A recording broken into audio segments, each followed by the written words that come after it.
Welcome to Coast View, the show that every single day celebrates the men and women who are making coastal Mississippi and Mississippi, for that matter, such a great place to live, work, and play.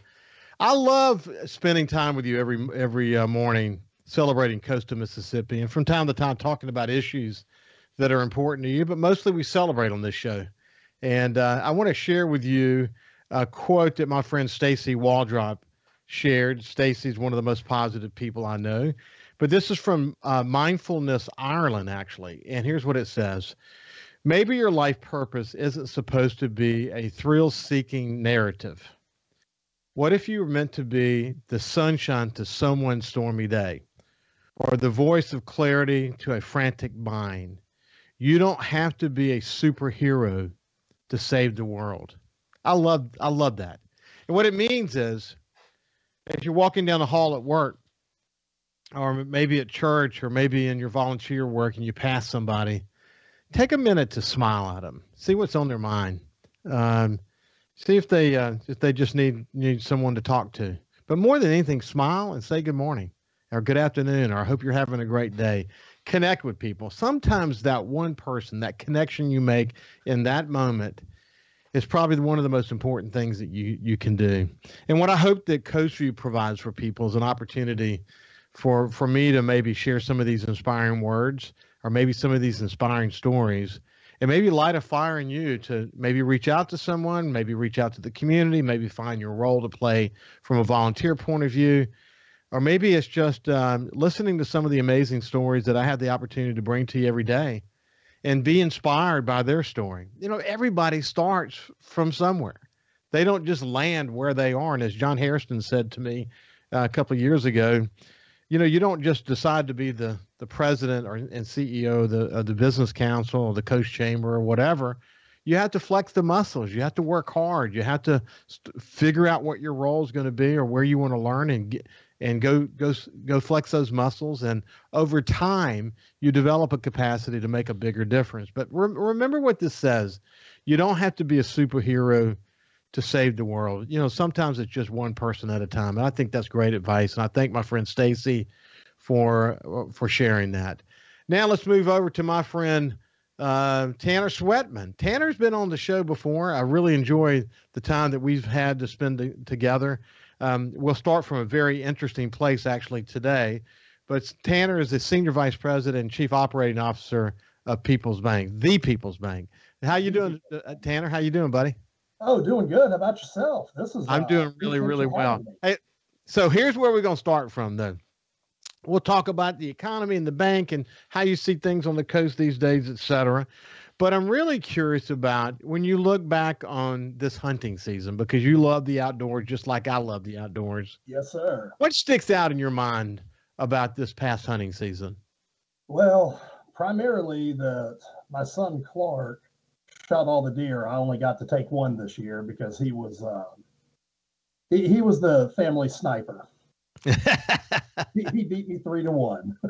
Good for you. I remember there was like a 12-year stretch where I was hunting with Jordan and Justin, where I didn't even pull a trigger. I just loved hunting with them. And then actually Jordan got a really big 10-point up at Clay Wagner's place, Horseshoe.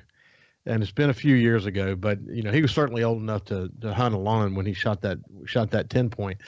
But that day I said, if you don't mind, I'm going to go sit with you. It was a 2-man stand in a place where no one had hunted in a while. Chief, my friend Bill Howell, told us that they'd gotten a picture of a really big deer over there. And we got there and we said, I don't know, man, we'll enjoy being here. We'll enjoy being together, but we didn't expect to see anything. We saw some wood ducks landing in the water and all this. And over to our left was this really kind of high canes. And there was a little entrance there that went into a trail. And about 4 o'clock or 4:15, something like that, this 10-point walks out. And I mean, it's the most grand thing we had ever seen. And of course, he drops it, and we have a big celebration, and we make a lot of deer meat and whatever. But man, those moments with your sons in the outdoors, you can't trade that for anything, can you? No, not at all. We this season we have hunted more together than we have in the past because we were bringing my youngest into the fold. So it has been a learning experience. I've had to learn how to saddle hunt so that I can hang in a tree stand on a platform behind the two of them.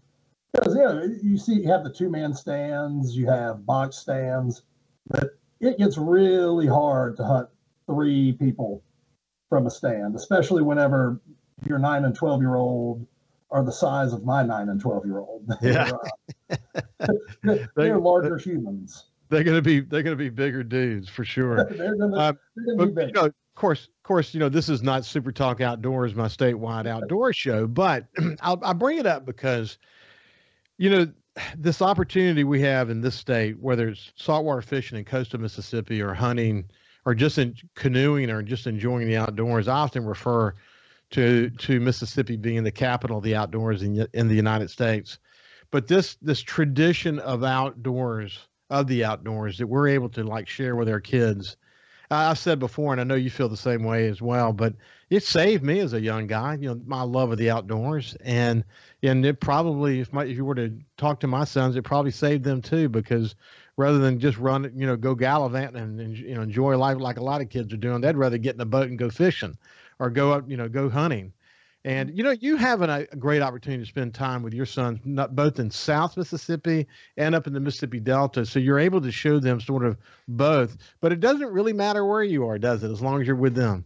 No, as long as you're together with them, it's a fun time. I'll tell you, Jerry Monroe told me when I first had kids and started bringing them hunting, he said, you're either going to hunt with them or hunt for them. And so I'm hoping I'll be hunting with them for a long time.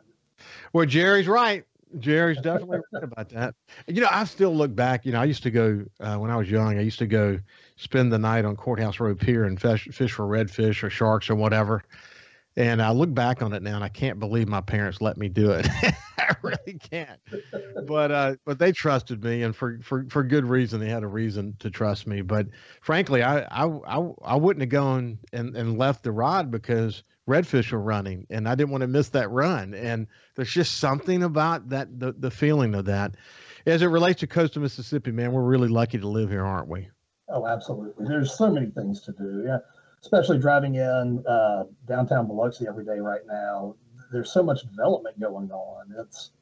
It's so many activities other than, we've loved having gaming here for the past 20, 25 years. I'm trying to remember, I'm getting older, but it's seeing the things with the Seawolves coming back, having the baseball team, going down Vieux Marché every day and seeing the Ground Zero Cafe being built. Those are going to be some really, really fun things to do with your family as they grow older. I had the opportunity to have Bill Luckett, God bless him and God rest his soul, for a solid hour actually on Coast View. He is the attorney who is from Clarksdale, who is Morgan Freeman's partner in the Ground Zero Blues Club. Unfortunately passed away recently. But we spent an hour together talking about what it meant, what the blues meant to Mississippi. I was able to sort of bone up a bit on my knowledge of just how the blues of the Mississippi Delta impacted the world music. I mean, the music scene. You think about it, Mississippi is literally the birthplace of American music. The blues impact was incredible. Rock and roll impact was incredible. Country music, the impact was incredible. But once people really get a real grasp of what the Ground Zero Blues Club is, and its connection to sort of the authenticity of the music scene of Mississippi, I think it's going to be super popular. It's not some Disney version of it. It's going to be a coast version of the Ground Zero Blues Club in Clarksdale, and I think it's going to have a special place in Biloxi, don't you? Absolutely. And even with just the neat little pieces of history they're finding with that tunnel, I think I saw an article on that 2 or 3 days ago. It's just having uncovered history of things that I've lived in Biloxi my whole life and I didn't know about these tunnels. Well, I say my whole life until Katrina. Now I'm an Ocean Springs resident. Yeah. And you're seeing that effect of the coast really going back to some of its history. For example, the Gulf Hills Hotel, they're going, it's being remodeled and they're going back with a more historical theme. And Elvis was there. They have pictures of Elvis water skiing there. That ties to music so much.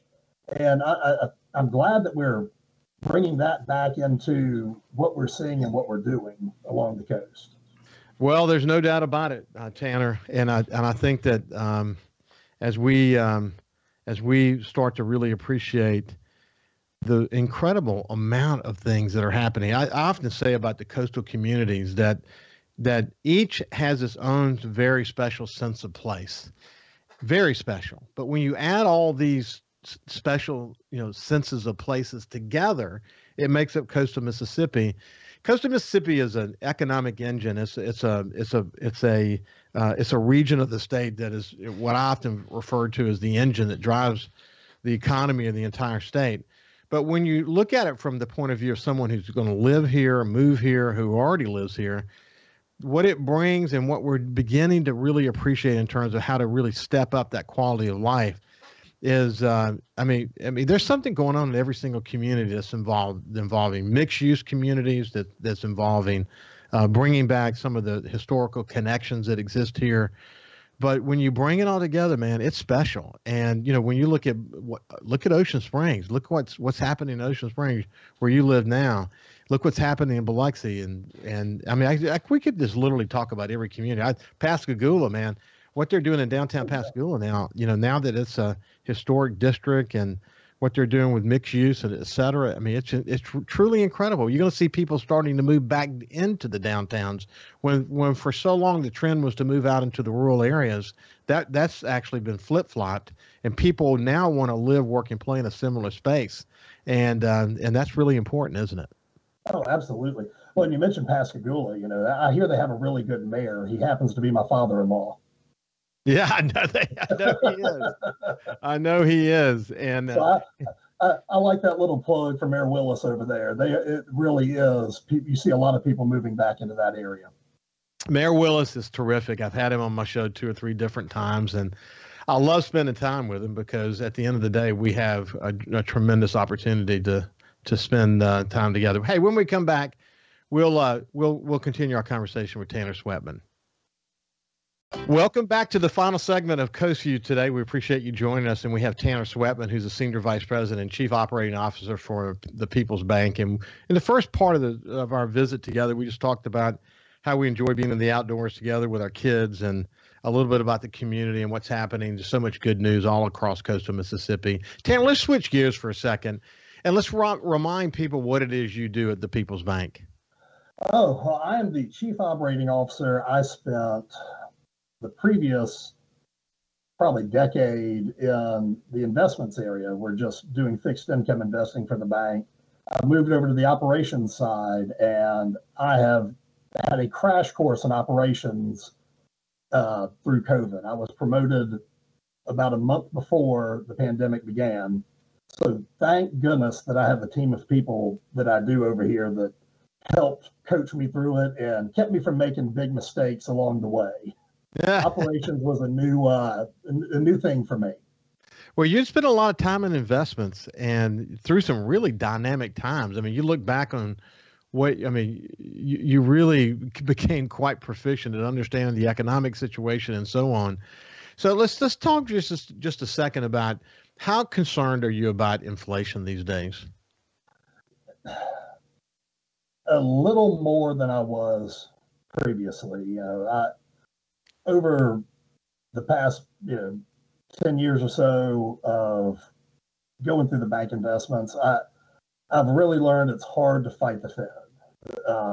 I think we've had some pretty high CPI prints recently.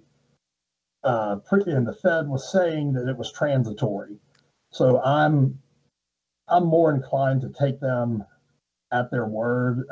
It's hard to go for a quick hit and try to hedge one direction or the other. So from a bank standpoint, in a bank investment portfolio, it's just risk management. So we try to not get too far one way or the other. Just manage a range of up and down 300 basis points in a 12-month and 36-month horizon is kind of the sweet spot that we look at. Yeah, I think, Tanner, one of the things that, and I think probably the Fed is deeply concerned about this, is when you think about transitory, you think, well, we'll come out on the other side of this and that things will settle down.